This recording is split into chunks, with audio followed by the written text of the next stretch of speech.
Hey, what's up there, YouTube? Section 333 here.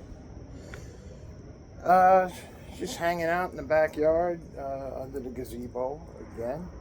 Um, it's supposed to rain, so figured it would be wise to shield myself. Um, this is my bug repellent. Put that over there. All right. Hope everybody is having a good weekend and had a good week as well. Busy week at work for me. I have a counterpart that does the evening shift for me. And so that person was off this week. So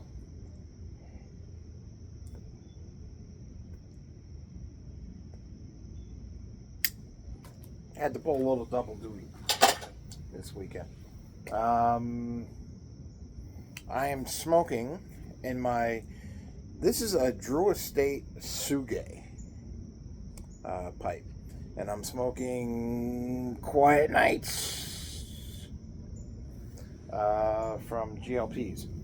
And this is if you've been watching this channel at any point, you know this is one of my all-time favorite blends.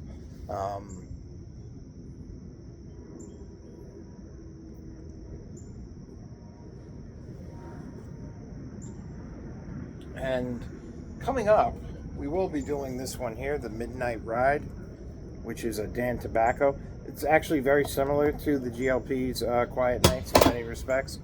Oh.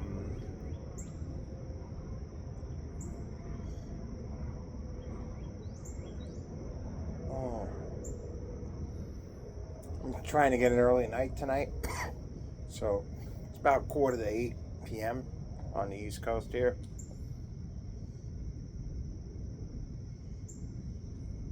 So I'm making this a little early. Had a very nice dinner. We ordered out to a new Asian restaurant. It was Chinese, and it was good. We been a busy day. I'm on call for my job. So it's kind of been a pretty busy administrative day for me as well. A lot of work to do. Got a lot of that done around 3, but I'm on call for the entire weekend. So who knows what else can pop up throughout the day or the night. I'm hoping it's a decent night. I'm not jinxing myself by saying that.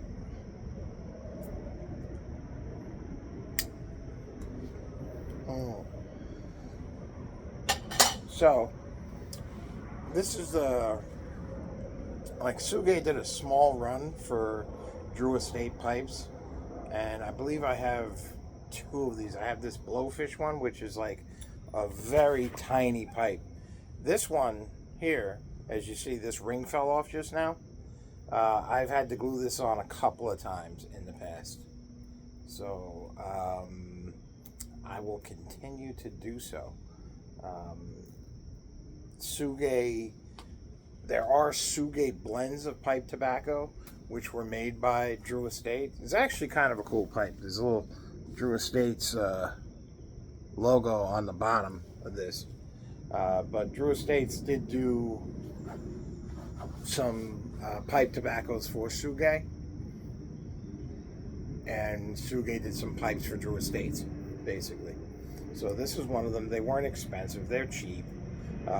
They were kind of cool looking though. They were these like pokers, and I just take crazy glue or Gorilla Glue and just glue this back on probably once a year. It falls off. I sand it down a little bit, get the old glue off, and then I put it, and it's good for a year, and then it pops off after another year. It was a $29 pipe, I believe, maybe less.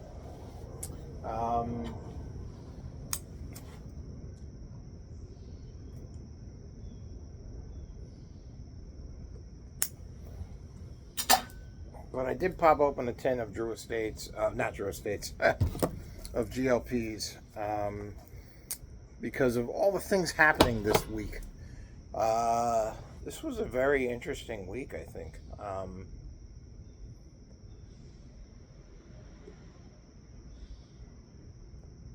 This was a pretty rough week for Gen X, I think.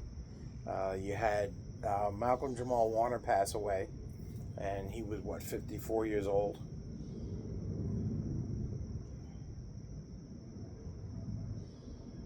So he's a Gen Xer. You had Hulk Hogan pass away, which is, that's kind of a big one, because if you were a kid in the 80s, Hulk Hogan was like the guy with pro wrestling. Yeah, you didn't even if you didn't like wrestling, you were exposed regularly to Hogan. And like I said, I don't know anything about him personally. I hear negative and positive things about him from people that worked with him. There are a lot of people who are like, "Oh, he was friggin' awesome. He was great to work with." And a bat just flew by, and it was a very small one, but it was a bat for sure. They start to come out around dusk.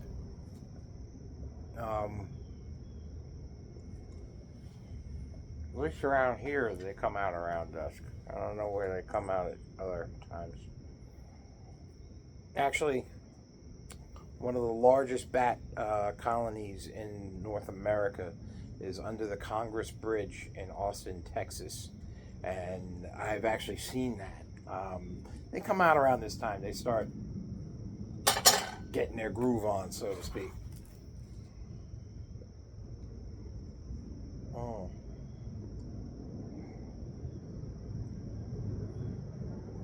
However, Hogan, Jamal Warner dwarfed in comparison to, yes, Chuck Mangione passed away as well. But that's not as big a one for Gen X. I mean, we all know his song, Feeling Good About Yourself. We all know that song. Great flugelhorn player. Great musician, Chuck Mangione. But the guy who really, I think, a lot of Gen Xers are feeling it over is Ozzy Osbourne. And myself included.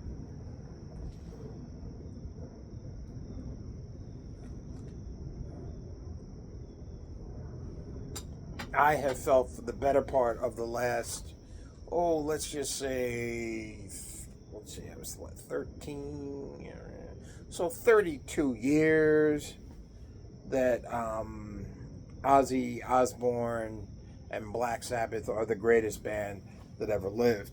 And people ask me, are you like Ozzy Sabbath or Dio Sabbath? I feel like they're two very different bands. I love them both. If I had to pick one, I would pick the Ozzy Sabbath, and that is because, to me, the most legendary Black Sabbath tunes came out under Ozzy's tenure with the band. However, I do not discount the stuff they did with Dio. Very different sounding band with Dio, but not nearly as insignificant as some people would like to make it sound. That sound ushered in the modern metal era. So to me, Black Sabbath was responsible for metal, grunge, goth, modern metal, and then Ozzy was very influential even in that hair metal band days as well. I'm chasing a bug, and it's right next to me. It's actually in the orbit of the bug repellent.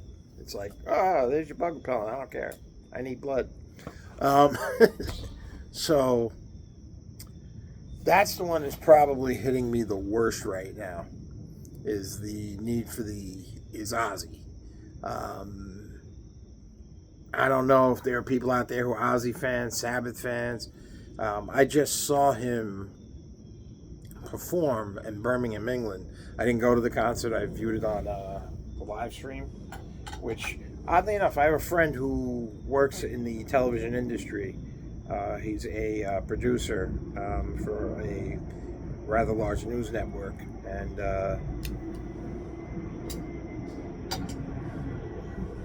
whose politics he did not share, actually, which I find that odd. But then again, I don't. I mean, I work for a company. I can't say I share all their politics. Planes are going strong. Yes, they are. But yes, and I'm also having an adult beverage in honor of Ozzy.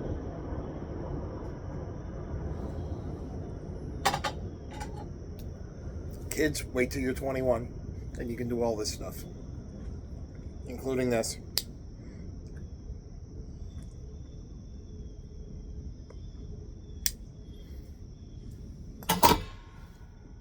And yes, I feel in many respects I probably should smoke something else. But I don't do that. And yeah, gonna miss Ozzy. So I saw this last show on July 5th. It was an outstanding show. All the bands were pretty spot on. The guy from Ghost did an amazing version of Changes. And just everybody was just, wow, really blew me away.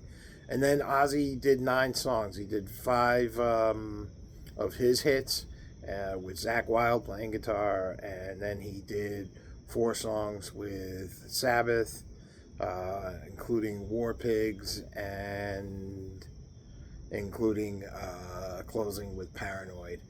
And it was outstanding.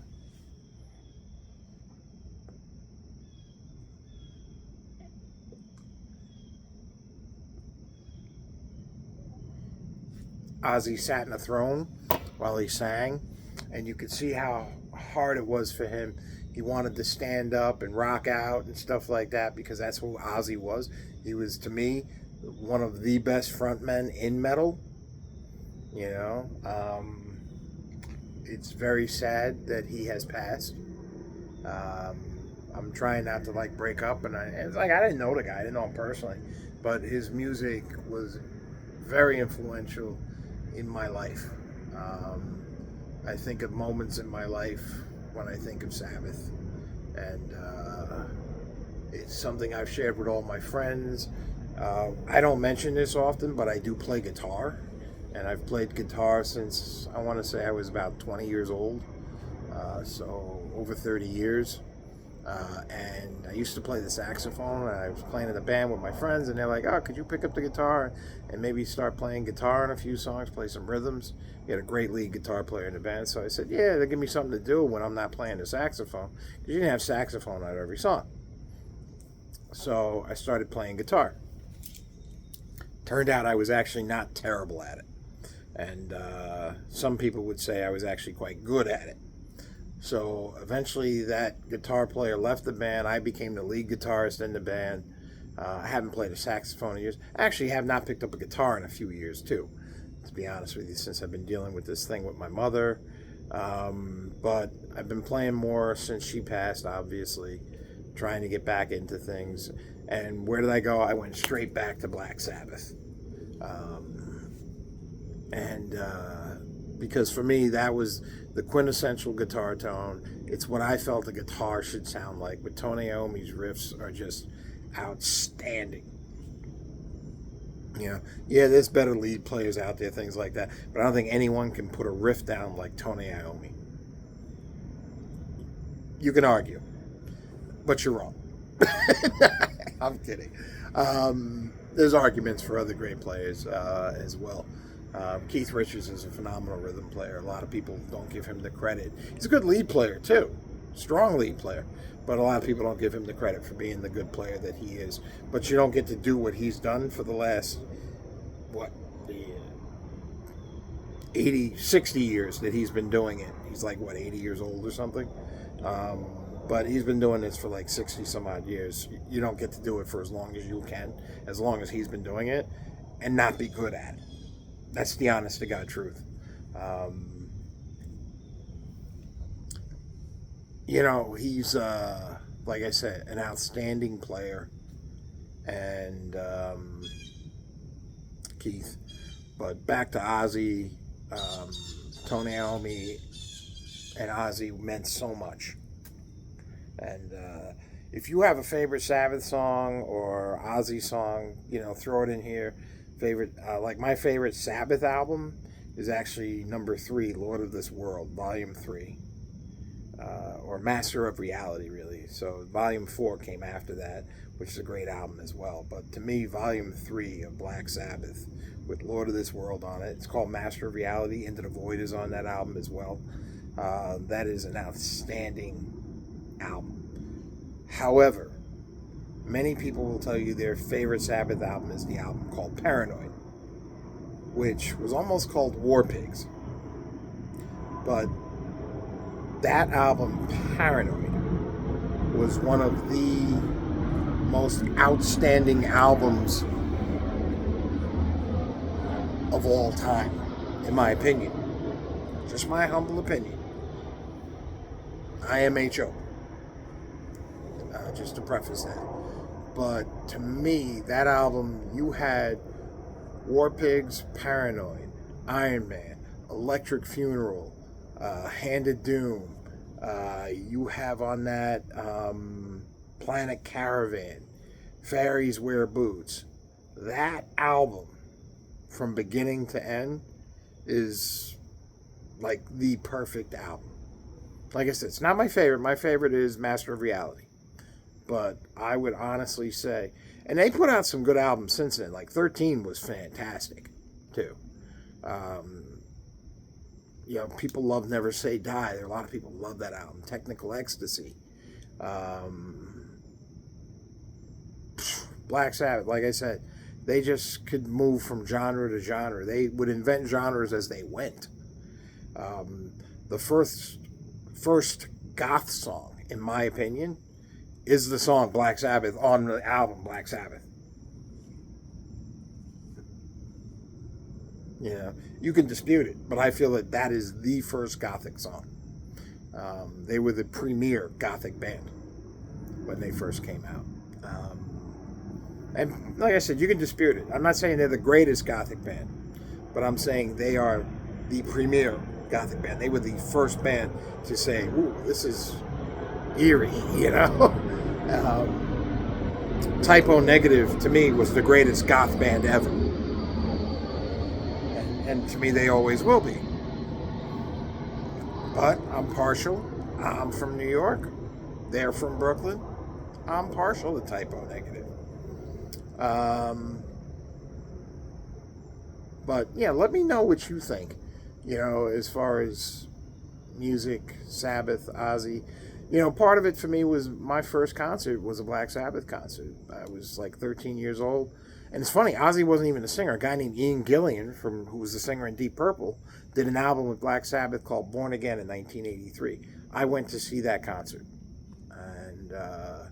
And oddly enough, if you ever see the movie Spinal Tap, where they have the little tiny Stonehenge that they're dancing around, that the little dwarves are dancing around, that is because on that tour, Sabbath had a gigantic Stonehenge, and they couldn't get it into the arenas. Or they could do it in the arenas, but they couldn't get it into the stadiums. No, I take that back. They could do it in the stadiums. They couldn't get it into the arenas. So they would do it, let's say, Giant Stadium. And I don't know if they did the tour at Giant Stadium back then. But let's say Giant Stadium. They could get this gigantic Stonehenge in, but when they played Nassau Coliseum, where I saw them, it wouldn't fit. And so they made a joke about it. So Spinal Tap paid homage to Sabbath with that joke. Like I said, I just grew up listening to them so much, and the music meant so much to me. And Ozzy, you will be missed terribly. And your last performance was one of your best. I don't care what anybody says. He really kicked butt. He really did. I don't know. Go back, watch it on YouTube, see if you can catch one of those, a vignette of the video. He really did. He nailed it. He sounded much better than I thought he was going to sound. He did not seem like a feeble person. except for the fact that like he could not walk, and you could see where he was in the chair, like he was in this big throne with bat wings, and he's like trying to stand up. You could see it. He's like trying to rock out with the band. He's like, oh man, these guys kick ass, because they do. He's always had great bands around him. Like I said, as a guitar player, for me, Tony Iommi is the man. I will definitely open a couple tins of Penzance when he passes, and I am ruining that day. I've met Tony Iommi. I've got his autograph. I've read his book. I've bought his guitar. Tony is the man, in my opinion. I'm a fanboy. All right, but he's not. He's probably my favorite guitar player, but I realize he is not the greatest guitar player of all time. Like I said, I listen to many other guitar players. I listen to jazz, country, rock, classical music. I listen to everything. Anything that, if I feel it here, I will listen to it. I'm a big fan of country. I'm a big fan of classical music as well. To me, Paganini and Vivaldi rock. Seriously. I think they're absolutely outstanding musicians. And you can definitely feel their music if you close your eyes and and you listen to their music. And that's my thing, is if you can close your eyes and listen to music and it takes you someplace, it's touching my heart. It's resonating with me as a person. And I feel like Black Sabbath and Ozzy did that my entire life. I was not really big on all of his solo stuff, but I recognize it for how good it was. I actually prefer the stuff he did with Zakk Wylde better than the stuff he did with Randy. I'm not gonna lie. And I've met Zakk, and Zakk would be like, "That's sacrilege," and I've actually told him that, and he says, "Dude, that is total sacrilege. We're gonna let you slide because you're a huge Iommi fan." And I said, "Thanks, Zakk." But back when Zakk used to throw him down at Duff's, which he does not do anymore. He doesn't drink at all anymore. But it's real sad to see. Really is sad to see. My friends and I, unfortunately I'm on call this weekend and next weekend. But we do plan on getting together at there's a bar in Brooklyn called Duff's of Brooklyn, which is like the best dive bar in New York City, probably, in my opinion. Again, I know they have won awards to that effect, but I don't know if they've maintained it. But we will definitely be heading out to that bar again soon, and we will throw back a few in Ozzy's honor, and probably listen to some Sabbath tunes all night long. Best jukebox in the city for sure is, if you like metal, is at Duff's of Brooklyn. It's on Marcy Avenue in Williamsburg. All right. Yeah. So right now I'm gonna finish up this pipe, finish that adult beverage, and I hope to be turning in the next 35 to 45 minutes. And hopefully I'll get a good night's sleep. I have to be up very early in the morning. Things at the hospitals happening 24/7. Or the place where I work is a hospital, but it's happening 24/7. And the planes are 24/7. Love you guys. Thank you for watching. Thank you for tuning in. Like, comment, share, subscribe, and definitely leave comments about what's your favorite Ozzy song. If you don't like metal, comment. If you think my videos are crap, comment. Whatever. If there's something you'd like to see me do better, comment. All right. I probably won't do it, but comment anyway. And maybe I will do it. But the fireflies are out too now tonight. Yes. Maybe I'll catch a firefly or two as well. Yeah, a little sad. I'm a little sad today. And it probably doesn't come off that way, but that's probably how I handle grief. I've become a little more animated. But I do miss I will miss Ozzy's music. I will miss Sabbath's music. When they played that last few minutes of Paranoid, because Paranoid is a very short song. It's like, what, 3.5 minutes? Not even. And I'm listening to it, and I'm like, when they hit that chord to Paranoid, it dawned on me, this is the last time the original members of Black Sabbath will play together. This is it. It's done. And I realized how iconic that moment was. And it was cool that I got to see it. I saw them on the End tour. I saw them twice on that tour, 2 times. And once at the Garden and once at Jones Beach Arena. Or Jones Beach Theater, they call it. And it was very touching that we were getting to see Sabbath at that time, and I thought that was going to be the last time they were together. And they had Vinny Appice in the band play drums because Bill Ward was the original drummer. Vinny Appice replaced him after Heaven and Hell in Mob Rules. Vinny Appice, when Dio was in the band, most of the time Vinny Appice would also be in the band. The final show in Birmingham that we got to see on July 5th had the entire original lineup, including Bill Ward on drums. And personally, I thought Bill Ward would be the guy who dies first, not Ozzy. But it was great to see them play, and it was great to see his final show was absolutely outstanding, and that he was around all the people he loved. Maybe he was closer to death at that time. He did not look close to death to me, but maybe he was closer than we thought he was. And it's sad. And, hopefully he will be remembered for the rest of history and the rest of the time. And I hope he is, because he is one of the all-time greats. And Ozzy, I raised my rye, my Widow Jane rye to you. And